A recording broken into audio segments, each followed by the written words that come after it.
this is a little thing that I picked up last January. It's a guy that I know very well. He works in construction. I was over at his workshop back around that time, I think it was actually just before Christmas. And I always spotted this sitting in the corner. He had the sheets and stuff through over the handle of it. And I asked him what was wrong with it. So he told me that one of the lads that works for him had it out on the job. It was running very rough. It was smoking an awful lot. And then it wouldn't start. And he says our expectations was that the engine was done on it. He said we did plan to get it fixed, just never got around to it and just threw it in the corner. We bought a much bigger one then, or an awful lot bigger. This got through in the corner, he said, and we never bothered with it again. So I said, look, I'll give you €50 for it. If that's any good to you, I'll take it with me. And he said, throw it in the back of the Jeep and take it with you. So and that's how I ended up with this, kind of by accident, because it wasn't really on my shopping list at all. But it is a whacker plate. And it is a handy thing if you're doing bits and pieces of concrete. And down below on the other job that we were doing down the last video with the concreting, this actually would have worked well. And that's what kind of prompted me into pulling it out of the shed. Because I haven't looked at it since I got it. And see, can we do something with it? I didn't try to start it. Not till I figure out what has gone wrong. Because the smoke is something I'd be worried about. It was a blue smoke. He told me so blue smoke would indicate it's born in oil. There could be a possibility that the rings has gone the piston. So we'll have to check that all out first and see what's happening there. The good news is I wasn't sure if it was a Honda engine on first look. But then I can see a stamp there. Honda. But normally if you come around to the far side on these, right in there under the petrol tank, it says GX 160 Honda engine. Let's start off with the simple things and see can we figure out what's going wrong here. Alright, so I suppose the best thing to do is to take this plug out.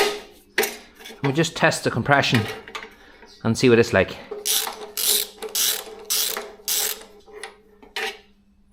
Oh, that's well fouled. Yeah, look how black that is. Let's go forward. There she goes. One other thing I want to do is I want to take out the air filter. So I don't want to restrict any air. I want to get the maximum amount of air in so we can test this correctly. That's a good clean air filter. That's one thing. Right, so we can turn it over now and see what our compression's like. I'd like to see about 75 to 80 pounds of pressure on this.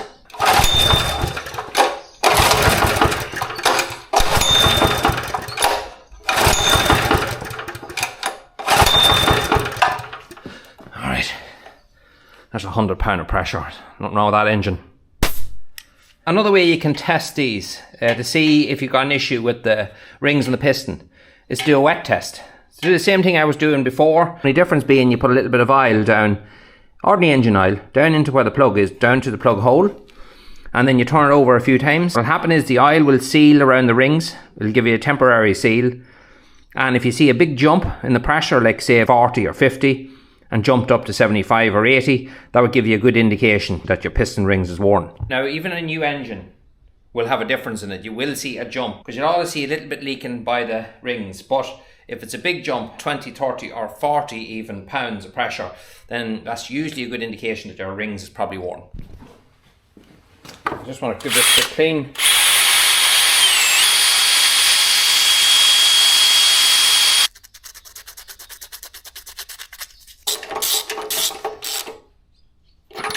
Next thing I want to do is test this petrol and see what it's like. He did say it was sitting for over a year. I'd say it was even actually longer than that.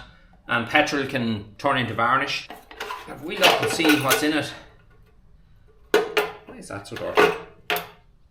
It's very oily underneath the cap for some reason. Oh, that's rotten. Look at that. Why is that so dirty? I've got a very sneaky suspicion by looking at that petrol that there's two-stroke in it.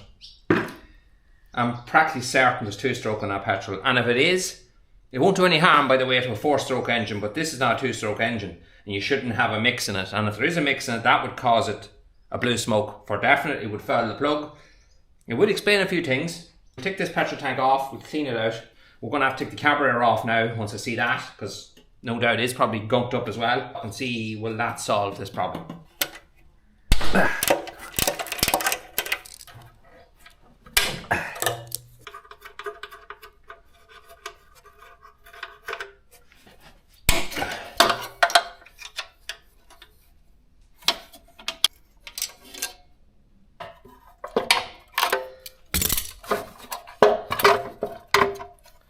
we have it.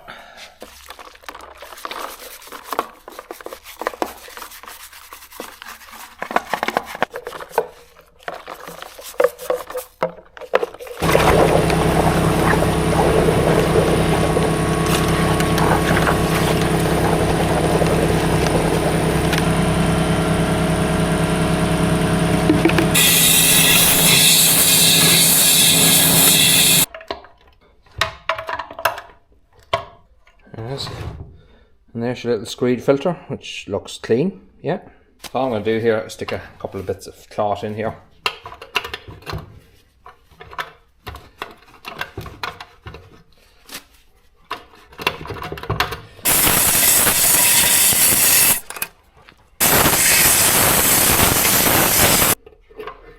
See? Just gets rid of all that oil residue that's stuck to the sides of it. Put some fresh petrol in that, shake it around a few times, dump it out, and that'll be our petrol tank good and clean.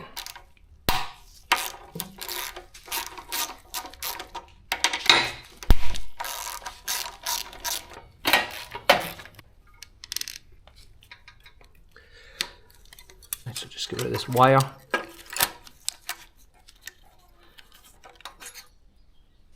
Now, move these boys both back. That should pull it off now. Right, so that pipe's busted. We'll have to put a new pipe on there. Otherwise now just disconnect these couple of guys here. That's one. That's the other. And that is our carburetor off. And the first thing I want to do is take off our sediment bowl here on the bottom. There you go, that's tight.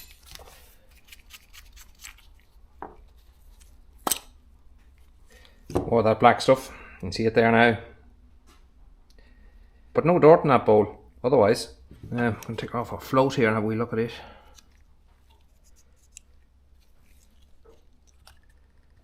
Our needle just came out. Our needle looks good. Doesn't look like any issue with the needle.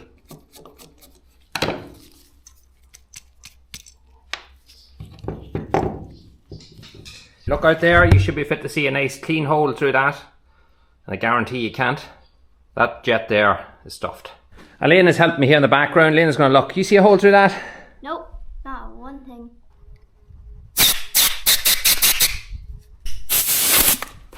Can you see the hole now?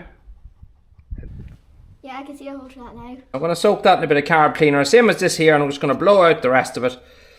And that should be it. We can put this all back together again, and hopefully, maybe our problems are over. Just one other thing to check. Float. Always listen to make sure there's no fuel on the float. Sometimes a wee pinhole can come, and if there's fuel in it, well, you'll probably notice that it's overflowing all the time because the float isn't able to lift up like it should. So always give it a little check, little shake. This one's alright. It was covered in that old black stuff as well. Definitely leads me to think that there was two-stroke put through this machine. With the carburetor housing and all back on, straightforward. But we put a new piece of pipe, fuel pipe, the whole way in there. We used a heavier gauge pipe. I hope it won't leak. They are got it hard enough to get a clamp around it.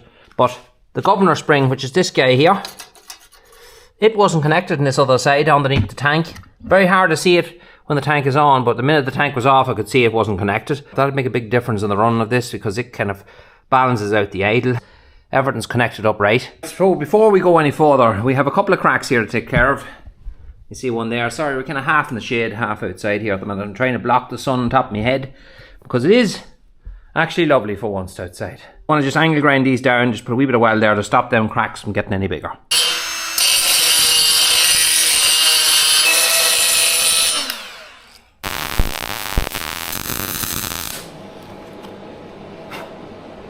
Have a wee look here and see what our oil is like. Looks to me that there's some petrol in that.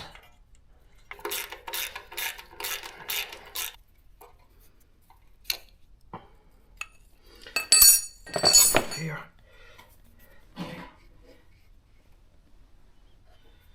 Alright, so that's pouring away out there now.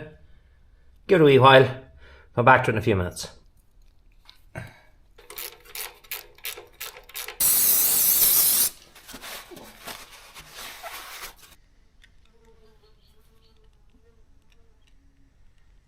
Alright, we're good there.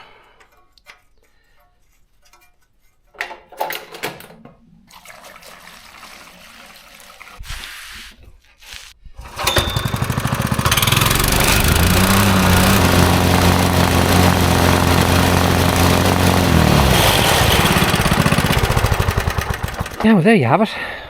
I might think the choke was still on it. Oh, was it?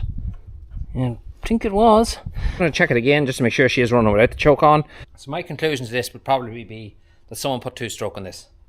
And that is why they got the blue smoke. Unless it comes after it's running for a while, which I doubt. You'd expect it to be there full time. I'd say that's what the problem was. We'll put it back into the shed because there's a few more things I want to tidy up on it and improve on.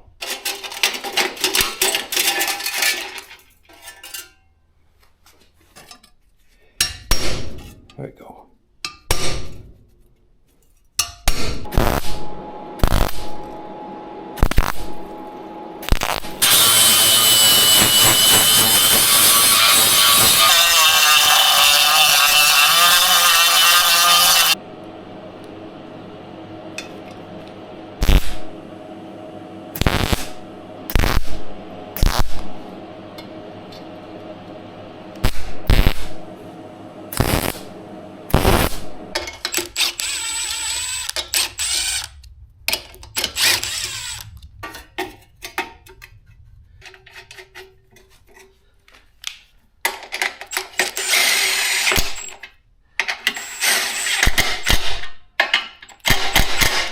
Right, well, I'll stop that from rattling around. At least that's fixed now. I'm just looking at this hand throttle again. I removed the air cleaner just to have another look at it.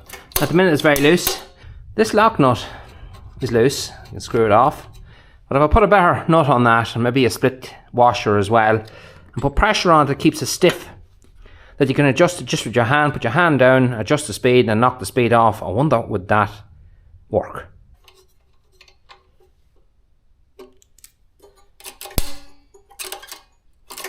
That'll work. These are quite heavy. You might look it, but there's a lot of weight in that, and you're having to drag it on bare concrete everywhere you go. That makes it a bit of a nightmare to move, and it's not something you want to be lifting, that's for definite. I want to add something to this. It's going to make it a wee bit easier to transport and move around. This is a wheel kit you can buy for these. Now this is not for this model. My idea was that I might be able to get this to fit. Yeah, there's lots to think about here, but let's give it a go. Here. Sit him down. Can I get him first in the right position? So I want this bar that's here to sit just inside where it starts to curve up, so it's getting the most contact, because when that bar hits, it's supposed to hit enough that it kind of pushes this off the wheels when you lean it back. These things just plugs. Yep.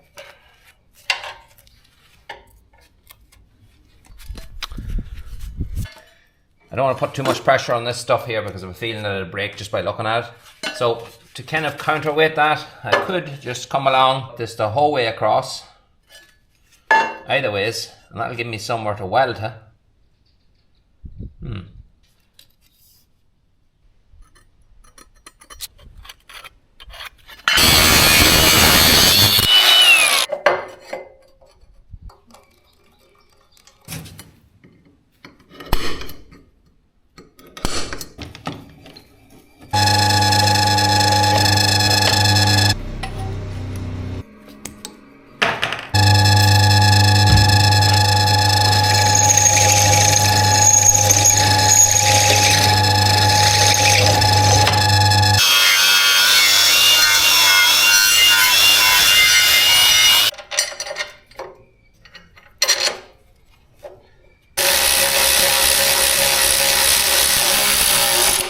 So I just spent ages making this fancy thing here. A bit of pipe that would slide in here, and a bolt would go right through into that there, and it all hold, and this would rotate, and I was going to put another one up here.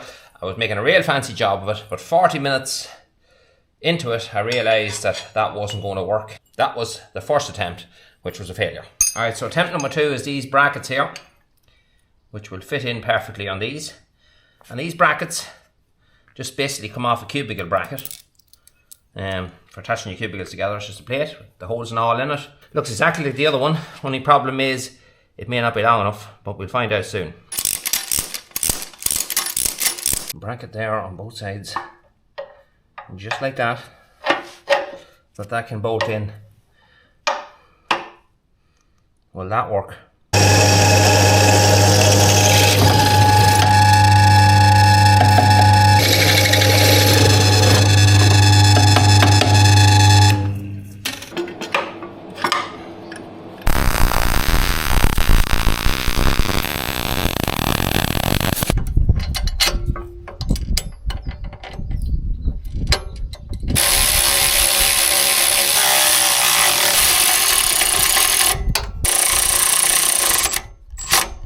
This here I welded on last night. I kind of had a bit of a brainwave while I was milking the cows. And that there is just an old hitch that came off a tractor lawnmower from many years ago. It's laying up on the shelf there for probably the last 10 years. So I just welded it on here and I'm going to show you what the idea of that is now in a second. For now, we're just going to stick this on first. Make sure we get it on the right way around. Alright, yeah, that's it. Put this forward when you want to go into transport mode. Let this sit right in there, like that. Bring it back. There you have it. You're in transport mode. You can wheel it there any way you want with ease. Handlebars forward. This is here. This up. Put that down on the ground. So this will come across here. Slot in just like that. This pin goes in here. The clip on the end of it.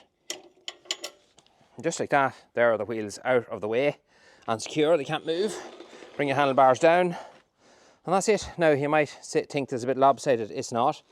There's a wee twist in them handlebars, and I'm not going to touch it because it's not going to give 1 ounce of harm, make any difference for this machine. But so take my word for it, it is on straight and it works and it's out of the way, and that keeps them secure, yeah, good and solid like that. All right, Bailey.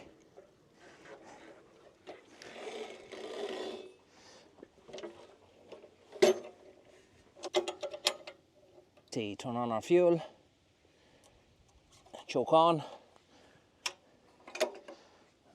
throttle off, choke off.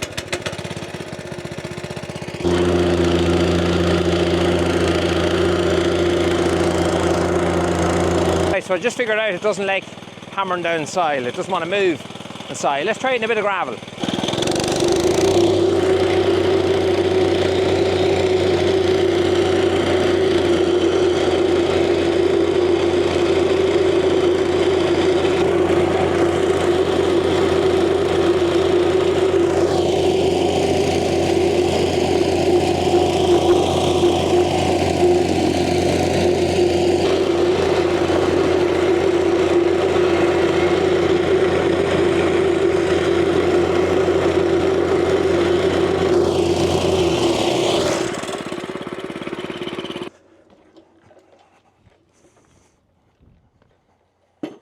So that's that job done. I'm happy with that. I'm over the moon that the engine didn't have to be changed.